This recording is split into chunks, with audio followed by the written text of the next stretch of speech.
یمن میں صنعاء نامی شہر سے 2 کوس کے دوری پر ایک باغ تھا جس کا نام دردان۔ اس باغ کا مالک بہت ہی نیک نفس اور سخی آدمی تھا۔ اس کا دستور یہ تھا کہ پھلوں کو توڑنے کے وقت وہ فقیروں اور مسکینوں کو بلاتا تھا اور اعلان کر دیتا تھا کہ جو پھل ہوا سے گر پڑیں یا جو ہماری جھولی سے الگ جا کر گریں وہ سب تم لوگ لے لیا کرو۔ اس طرح اس باغ کا بہت سا پھل فقراء و مساکین کو مل جایا کرتا تھا۔ باغ کا مالک مر گیا تو اس کے تینوں بیٹے اس باغ کے مالک ہو گئے، مگر یہ تینوں بخیل واقع ہوئے، کنجوس۔ ان لوگوں نے آپس میں طے کر لیا کہ اگر فقیروں اور مسکینوں کو ہم لوگ بلائیں گے تو بہت سے پھل یہ لوگ لے جائیں گے اور ہم لوگوں کے اہل و عیال کی روزی میں تنگی ہو جائے گی۔ چنانچہ ان تینوں بھائیوں نے قسم کھا کر یہ طے کر لیا کہ سورج نکلنے سے قبل ہی چل کر ہم لوگ باغ کا پھل توڑ لیں تاکہ فقراء و مساکین کو خبر ہی نہ ہو۔ چنانچہ ان لوگوں نے بد نیتی کی نحوست کو ساتھ لیا اور اس نے یہ اثر بد دکھایا کہ ناگہاں رات ہی میں اللہ تعالیٰ نے باغ میں ایک آگ بھیجی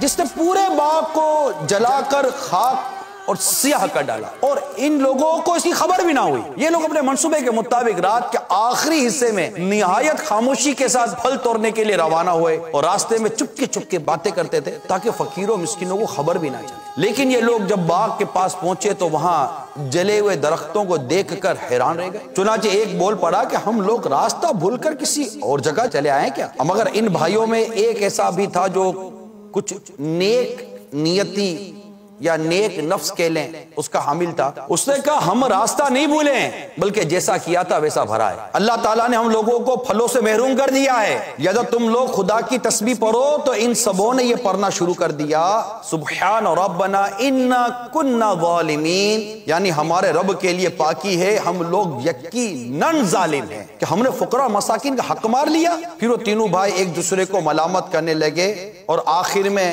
یہ کہنے لگے، ترجمہ کنز الایمان، امید ہے کہ ہمیں ہمارا رب اس سے بہتر بدل دے، ہم اپنے رب کی طرف رغبت لاتے ہیں۔ حضرت عبداللہ بن مسعود رضی اللہ تعالیٰ عنہ نے فرمایا کہ ان لوگوں نے سچے دل سے توبہ کر لی تو اللہ تعالیٰ نے ان لوگوں کی توبہ قبول فرما لی اور پھر ان لوگوں کو اس کے بدلے ایک دوسرا باغ عطا فرما دیا جس میں بہت زیادہ اور بہت بڑے بڑے پھل آنے لگے۔ اس میں ایک ایک انگور اتنا بڑا بڑا ہوتا تھا کہ اس کا ایک خوشہ ایک کھچر کا بوجھ ہو جایا کرتا تھا۔ میٹھے میٹھے اور پیارے پیارے اسلامی بھائیوں، جیسی کر رہی ویسی بھر لیں۔ یہ صرف منفی پہلو کے لیے نہیں ہوتا، یہ مثبت پہلو بھی اس میں لیا جاتا ہے۔